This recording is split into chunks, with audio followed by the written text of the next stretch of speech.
Assalamu alaikum wa rahmatullah. Dear learners, how are you? I hope you are well by the grace of Allah in the month of Ramadan. I am also well by the grace of Allah. Firstly, I want to introduce myself. I am Muhammad Abdul Bari, lecturer in English, Sonapukur, Surabhi College, Parbatipur, Dinajpur. Today, I want to discuss a very important topic. The topic name is uses of phrases or words. This question contains 8 marks in short syllabus of HSC, and before this short syllabus, this question contained only 5 marks. This is the most important question for getting full marks. I think that if an student follows my lecture and practice, I think that he will carry 8 out of 8. For this reason, he has to follow some specific phrases which are given in the syllabus. If I calculate all these phrases or words, then I can mention that only 25 or highly 30 phrases, if an student knows, I think that he can carry full marks, no doubt. In the examination in the question paper, you will see that in the box there will be given 16 phrases. So obviously you should know which phrases will be given in the phrases. Today I want to discuss about this question item and elaborate all these using and their examples. So I want to mention that today I want to take first class, and another day I will take second class. So we start first class today. Firstly, we will know that what is phrases. What is phrase? Phrase is a group of words which doesn't contain a subject and finite verb. এক কথায় বলতে গেলে phrase হচ্ছে একটি শব্দগুচ্ছ যেখানে কর্তা ও finite verb থাকে না। আজকে আমরা যে গুরুত্বপূর্ণ ফ্রেজগুলো আলোচনা করব তার প্রথম ফ্রেজটি হচ্ছে উড রেদার। উড রেদার এটিতে বিশেষ পছন্দ বা একটির চেয়ে অন্যটি অধিক পছন্দ এমনটি বোঝানো হয়, অর্থাৎ দুটা কাজ, তার মধ্যে আমি একটি কাজ বেশি পছন্দ করব আর একটি কম করব, এরকম ক্ষেত্রে আমরা এই ফ্রেজটি ব্যবহার করব উড রেদার। পরীক্ষা কেন্দ্রে আমি কি করে বুঝবো যে এই ব্ল্যাঙ্কে আমাকে উড রেদার বসাতে হবে? স্ট্রাকচারটা আমরা যদি খেয়াল করি, প্রথমে সাবজেক্ট, তারপরে উড রেদার প্লাস V1 ভার্বের প্রেজেন্ট ফর্ম প্লাস দেন প্লাস V1 ডট ডট। এটি হচ্ছে স্ট্রাকচার। আবার অনেক সময় স্ট্রাকচার সহ নাও থাকতে পারে, সেক্ষেত্রে এটিকে সহজে পারার জন্য যে কাজটি করতে হবে, আমাকে খেয়াল করতে হবে গ্যাপের পরে থাকবে ভার্বের প্রেজেন্ট ফর্ম, গ্যাপের পরে থাকবে ভার্বের প্রেজেন্ট ফর্ম, তারপর আমরা দেন দেখতে পাবো এবং সবশেষে ফুল স্টপ দেখতে পাবো। তাহলে এই তিনটি বিষয়, গ্যাপের পরে ভার্বের প্রেজেন্ট ফর্ম, তারপরে দেন এবং সবশেষে আমরা ফুল স্টপ দেখতে পাবো। এই তিনটি যদি আমার মনে থাকে বিষয়, আমার বিশ্বাস, তাহলে তুমি অনায়াসেই কী পাবে? এই মাসটা পেয়ে যাবে। আর এটি খুব গুরুত্বপূর্ণ একটি ফ্রেজ, আশা করছি এটি স্মরণ রাখবে। উদাহরণ দেখি, উই ড্যাশ ডাই দেন টেল আ লাই। এখানে আমরা দেখতে পাচ্ছি গ্যাপের পরে কি রয়েছে? ভার্বের প্রেজেন্ট ফর্ম, তারপরে দেন, শেষে ফুল স্টপ। তাহলে এখানে কি বসবে? Would rather. অর্থটি যদি খেয়াল করি, উই উড রেদার ডাই দেন টেল এ লাই। আমরা মৃত্যুবরণ করব, মারা যাব, তবু মিথ্যা কথা বলবো না। সেকেন্ড যেটি, you dash build your own house then live in a rented house. এখানে আমরা কি বসাবো? Would rather. কেন? গ্যাপের পরে দেখতে পাচ্ছি ভার্বের প্রেজেন্ট ফর্ম রয়েছে, তারপর আমরা দেন এই শব্দটি দেখতে পাচ্ছি এবং শেষে ফুল স্টপ রয়েছে। এতটুকু যদি মনে রাখতে পারি আমরা যে গ্যাপের পরে ভার্বের প্রেজেন্ট ফর্ম থাকবে, তারপরে দেন নামক শব্দটি দেখতে পাবো আমরা এবং সবশেষে ফুল স্টপ। তবে একটি বিষয় বলে রাখা ভালো, দেন ম্যাক্সিমাম ক্ষেত্রেই থাকবে বাক্যে, কখনো কখনো দেন নাও থাকতে পারে। তবে গ্যাপের পরে অবশ্যই ভার্বের প্রেজেন্ট ফর্ম থাকবে এবং শেষে ফুল স্টপ থাকবে, এটি অবশ্যই মাথায় রাখবো। এবার আমরা আরেকটি ফ্রেজ নিয়ে কথা বলবো, সেটি হচ্ছে হ্যাড বেটার। হ্যাড বেটার মানে হচ্ছে বরং ভালো। অধিকাংশ সময় উপদেশ দিতে, পরামর্শ দানে কি করা উচিত, একান্ত কামনা লোকজনকে সতর্ক করতে আমরা হ্যাড বেটার এটি ব্যবহার করতে পারি। এটির স্ট্রাকচারটা আমরা যদি খেয়াল করি, প্রথমে থাকবে সাবজেক্ট, তারপরে থাকবে গ্যাপ অর্থাৎ হ্যাড বেটার বসবে, তারপরে ভার্বের প্রেজেন্ট ফর্ম, তারপরে এক্সটেনশন। এক কথা যদি আমরা বলতে চাই যে গ্যাপের পরে থাকবে ভার্বের প্রেজেন্ট ফর্ম, শেষে ফুল স্টপ। এখন প্রশ্ন হলো যে এ নাম্বার এবং বি নাম্বার, এখানেও থাকবে গ্যাপের পরে ভার্বের প্রেজেন্ট ফর্ম, শেষে ফুল স্টপ। এখানেও থাকবে গ্যাপের পরে প্রেজেন্ট ফর্ম এবং শেষে ফুল স্টপ। তাহলে পার্থক্যটা কি? What is the difference between A and B? We can easily find out that in a number there will be then but in letter number b অর্থাৎ 2 নাম্বার হ্যাড বেটারের ক্ষেত্রে আমরা যদি দেখতে পাচ্ছি এখানে দেন নামক কখনোই থাকবে না। তাহলে সহজে আমরা গেস করতে পারি যে সাবজেক্ট তারপরে যদি গ্যাপের পরে ভার্বের প্রেজেন্ট ফর্ম থাকে, উক্ত গ্যাপে আমরা কি বসাবো এবং শেষে যদি ফুল স্টপ থাকে উক্ত গ্যাপে বসাবো আমরা হ্যাড বেটার। একটু উদাহরণ দেখি। Rina's dress looks very dirty. রিনার পোশাকটা বেশ নোংরা দেখায়, ময়লা দেখায়। She dash buy a new dress. She had better buy a new dress. তার বরং একটা নতুন পোশাক কিনা দরকার বা কিনা ভালো।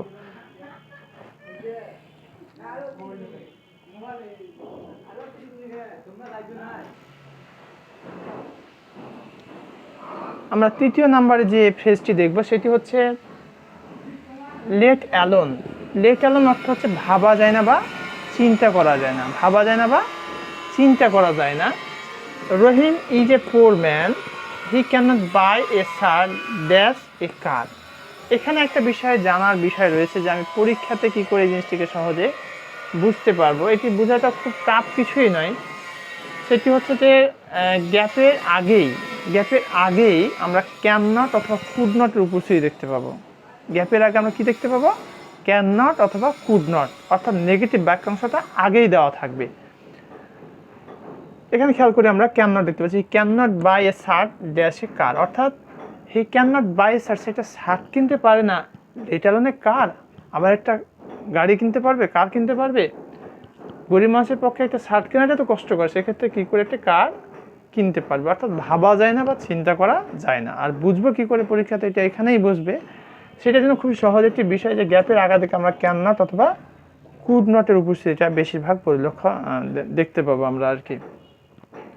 হোয়াট ইফ, কি ঘটবে যদি বা কি হবে যদি, কেমন হবে যদি, অর্থাৎ কিছুটা উদ্বিগ্নতা প্রকাশ করছে তার। যেমন এখানে স্ট্রাকচারটা আমরা যদি খেয়াল করি যে প্রথমে আমরা হোয়াট ইফ নিব, তারপরে সাবজেক্ট, তারপরে ভার্ব, তারপরে এক্সটেনশন, শেষে কোশ্চেন থাকবে। এটিকে পরীক্ষাতে পারার জন্য যে কাজটি আমাকে করতে হবে যে গ্যাপ প্রথমে দেখতে পাবো। বাক্যের শুরুতে কি দেখবো আমরা? গ্যাপ দেখবো, গ্যাপের পরে সাবজেক্ট, গ্যাপের পরে সাবজেক্ট এবং সব শেষে আমরা কোশ্চেন মার্কটা দেখতে পাবো। গ্যাপের পরে সাবজেক্ট দেখবো এবং শেষে কি দেখবো? Question mark. তাহলে ওই জায়গাতে আমরা কি বসাবো? What if. দেখিনি, what if you were driving your bike and met a serious accident, অর্থাৎ কী ঘটবে বা কী হবে।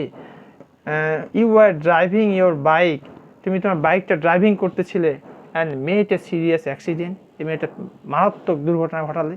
এরকম যদি কেস ঘটালে কী হতো, তোমার কী ঘটবে যদি বা কেমন হতো যদি। অর্থাৎ এখানে আমরা দেখতে পাচ্ছি যে গ্যাপের পরে সাবজেক্ট, শেষে রয়েছে ফুল স্টপ। এমন যদি কেস দেখতে পাই তাহলে সেখানে আমরা বসাবো হোয়াট ইফ। এবার আমরা দেখি 5 নম্বরে যে হোয়াটস লাইক বা হোয়াট ইজ ইট লাইক, এটা হচ্ছে কেমন অর্থে প্রকাশ পাবে, অর্থাৎ তোমার অনুভূতিটা কেমন সেইটা তোমার এখানে প্রকাশ পাবে। এক্ষেত্রে আমরা দেখতে পাবো যে গ্যাপের পরে রয়েছে ভার্বের সাথে আইনি যোগ। গ্যাপের পরে কি রয়েছে? ভার্বের সাথে আইনি যোগ, শেষে থাকবে ফুল স্টপ। অর্থাৎ কোনো সেন্টেন্সে যদি এখন আমরা দেখতে পাবো গ্যাপের পরে ভার্বের সাথে আইনি যোগ করা আছে, শেষে রয়েছে কোশ্চেন মার্ক। তাহলে এখানে দেখতে পাচ্ছি আমরা গ্যাপের পরে কি রয়েছে? ভার্বের সাথে আইনি যোগ এবং শেষে কোশ্চেন মার্ক। তাহলে এখানে কি বসাবো আমরা? হোয়াট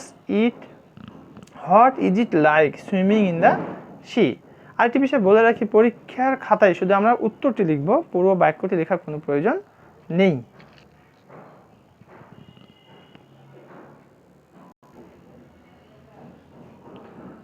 এবার আমরা 6 নম্বর ফ্রেজটি দেখব। 6 নম্বর ফ্রেজটি হচ্ছে যে হোয়াট ডু অথবা ডাজ লুক লাইক, কোনো কিছু দেখতে কেমন তা জানতে চাওয়া হয়। অর্থাৎ উচ্চতা, আকার, আকৃতি এগুলো দেখতে কেমন সেটি বোঝানোর জন্য আমরা হোয়াট ডাজ লুক লাইক অথবা হোয়াট ডু লুক লাইক এটি ব্যবহার করব। এটি খুব মজার একটি ব্যাপার যে পরীক্ষাতে এটি পারা খুবই সহজ। কেন সহজ? প্রথমে গ্যাপ থাকবে, তারপরে সাবজেক্ট থাকবে, তারপরে আবার গ্যাপ, শেষে প্রশ্নবোধক চিহ্ন থাকবে।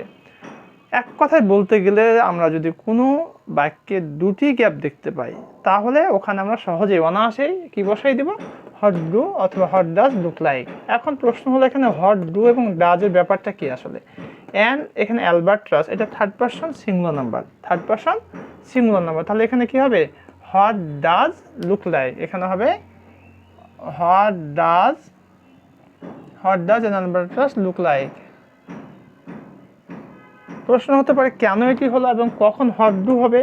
যখন এটা থার্ড পারসন সিঙ্গুলার নাম্বার হবে তখন হবে হোয়াট ডাজ, বাকি সকল ক্ষেত্রে হবে হোয়াট ডু। এখানে যদি আমরা অ্যালবার্ট্রাস না দিয়ে এখানে যদি আমরা দিই বার্ডস, এটার পরিবর্তে যদি আমরা বার্ডস দিই তখন কি হয়ে যাবে, what do birds look like, পাখিগুলো দেখতে কেমন।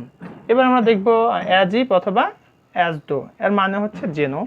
এটি মজার একটি ব্যাপার। কেন মজার ব্যাপার, এখানে টেন্স না জানলে কিন্তু এই জিনিসটি রপ্ত করা সম্ভব নয়। এখানে দুটি স্ট্রাকচার আমরা দেখতে পাই, একটা হচ্ছে গ্যাপের পূর্বে থাকবে প্রেজেন্ট ইনডিফিনিট টেন্স এবং গ্যাপের পরে থাকবে পাস্ট ইনডিফিনিট টেন্স, এটা একটা স্ট্রাকচার দেখতে পাই। আরেকটা দেখা যায় গ্যাপের পূর্বে পাস্ট ইনডিফিনিট টেন্স এবং পরে দেখা যাবে পাস্ট পারফেক্ট টেন্স। তাহলে আমরা দুটি স্ট্রাকচার যদি স্মরণ রাখতে পারি তাহলে এটি পরীক্ষাতে পাওয়া তাপ কিছু নয়, কিন্তু এটি গুরুত্বপূর্ণ পরীক্ষাতে আসার জন্য।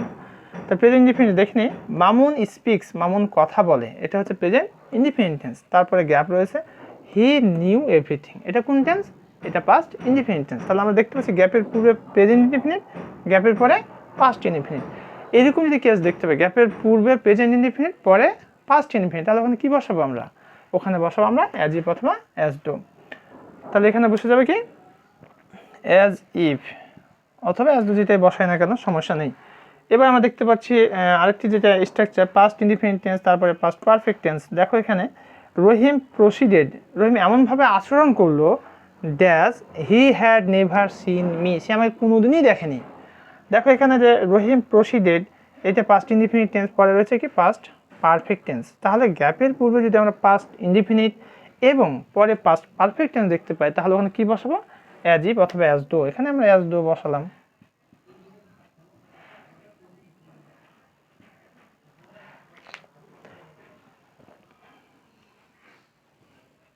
এখন আমরা আর দুটি মাত্র আজকে দেখবো, আজকের ক্লাসে দিয়ে আজকে আমাদের ক্লাসটি শেষ করব। অনেকক্ষণ ধরে আমরা ক্লাস কন্ডাক্ট করতেছি।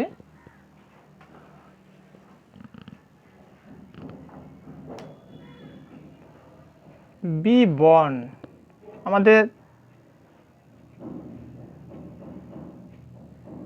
এই 8 নম্বরটি দেখি বি বর্ন। এখানে বি বর্ন, বি বলতে এখানে আমরা কি বুঝি, এম ইজ আর অজয়ের। বি বলতে আমরা এখানে am is are was war.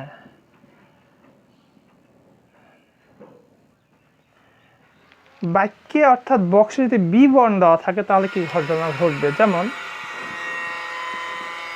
Rakib dash in Dhaka.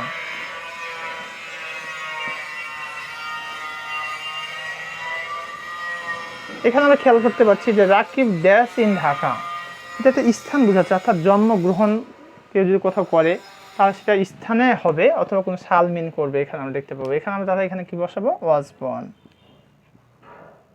প্রশ্ন হতে পারে ইজ বর্ন বসালে কি হবে না, ইজ বর্নটা আসলে জন্মগ্রহণ, অর্থাৎ এটি ম্যাক্সিমাম ক্ষেত্রে প্যাসিভ ভয়েসই হয়। Rakib was born in Dhaka এবং পাস্ট ইনডিফিনিট টেন্সে হয়, সঙ্গত কারণে আমরা বেশিরভাগ ক্ষেত্রে এটি করব, Rakib was born in Dhaka এটি। আর যদি এটা প্লুরাল হয় তখন হবে ওয়ার, যেমন দে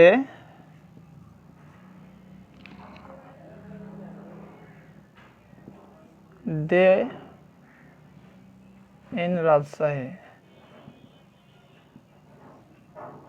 এখানে খেয়াল করি they third person plural number, তাহলে এখানে ওয়াজ না কি হবে, ওয়ার হবে। They were born in Rajshahi, they are born in Rajshahi. এই গেল আমাদের বর্ণের ব্যবহারটি। আমরা আর একটি দেখব, সেটা হচ্ছে হ্যাভ টু এবং হ্যাজ টু।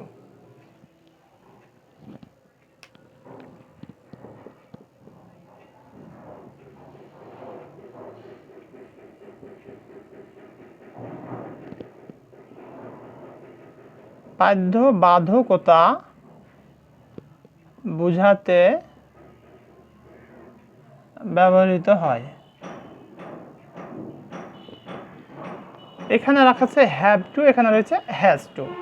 এখন কোথায় হ্যাজ টু হবে এবং কোথায় হ্যাভ টু হবে, এটার ক্ষেত্রে শুধুমাত্র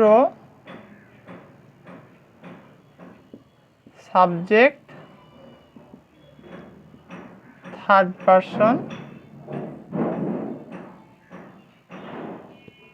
সিঙ্গুলার নাম্বার হলে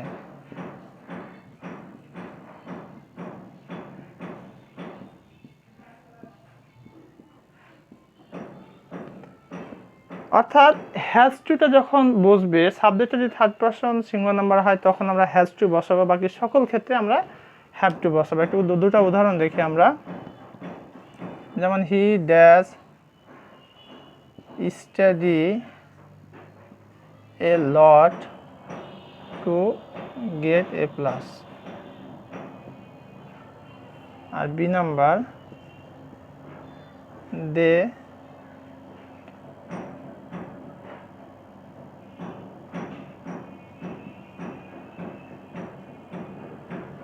ফুটবল। আমরা এখানে একটু খেয়াল করি, দেখো যে হিটা থার্ড পারসন সিঙ্গুলার নাম্বার, এই কারণে আমাদের এখানে কি হবে, আর পরীক্ষাতে বোঝার জন্য আমাদের সহজ একটি বিষয় হচ্ছে গ্যাপের পরে থাকবে ভার্বের প্রেজেন্ট ফর্ম, এবং সাবজেক্টটি যখন থার্ড পারসন সিঙ্গুলার নাম্বার হবে তখন আমরা হ্যাজ টু বসাবো। তাহলে এখানে কি বসাবো আমরা, হ্যাজ টু। আর যখন সাবজেক্টটি থার্ড পারসন সিঙ্গুলার নাম্বার না হয়ে ফার্স্ট পারসন, সেকেন্ড পারসন অথবা থার্ড পারসন প্লুরাল নাম্বার হবে তখন আমাদের হ্যাজ টু না হয়ে কি হবে, হ্যাভ টু। এবং গ্যাপের পরে থাকবে ভার্বের প্রেজেন্ট ফর্ম, শেষে থাকবে ফুল স্টপ। সবশেষে আমি শিক্ষার্থীদের উদ্দেশ্যে এটুকু বলবো যে আজকে আমরা 9টি ফ্রেজ ব্যবহার নিয়ে কথা বলেছি। এই 9টি ফ্রেজ কোনো স্টুডেন্ট যদি সঠিকভাবে প্র্যাকটিস করে এবং যে কথাগুলি বললাম সেগুলো যদি মনোযোগ সহকারে শুনে, পাশাপাশি তার মডেল টেস্ট যে বইগুলো রয়েছে সেগুলো যদি সঠিক প্র্যাকটিস করে বাসায়, আমার বিশ্বাস সে এখান থেকে যে প্রশ্ন আসুক না কেন তার পরীক্ষাতে কোনো প্রকারের সমস্যা হবে না। সবশেষে সকলের আমি সুস্বাস্থ্য কামনা করব। তবে আরেকটি বিষয়, এই ক্লাসটি কেমন লাগলো আশা করছি মন্তব্য করবে, সেটার ভালো লাগা বা মন্দ লাগা যেটি হোক না কেন, এবং তোমাদের মন্তব্যগুলো আমি দেখে তার রিপ্লাই দেওয়ার চেষ্টা করব। এবং কি করলে আরও ক্লাসটি সুন্দর হতে পারত বা সুন্দর করা যায় সে বিষয়ে আমাকে পরামর্শ দেবে। আমি আশা করছি তার গঠনমূলক বিষয়টি গুরুত্ব দিয়ে সেগুলো পরবর্তী ক্লাসে আমি সেগুলো সংশোধন করে নেব। সবারই সুস্থতা কামনা করে এখানে আজকে আমাদের শেষ করছি। আসসালামু আলাইকুম ওয়া রাহমাতুল্লাহ।